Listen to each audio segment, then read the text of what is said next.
Hello friends, welcome back to the new video. In this video guys, I will show you how can you change font size in Vivo Y75 5G phone guys. You want to change your font size, so as you can change guys. Now let's see how to change it.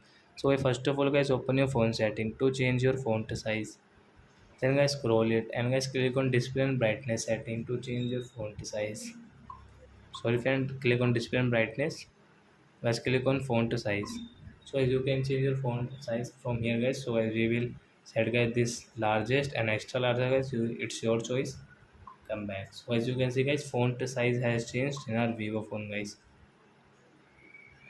So I hope friends you have understood how to change font size in Vivo phone. So that's it guys, thanks for watching my video. Now we will meet on next video with new topic. Before guys, please go and like and subscribe my channel. Bye bye friends. Do you have any doubt guys, so you can ask me in comment section. I will help you, tell you. Bye.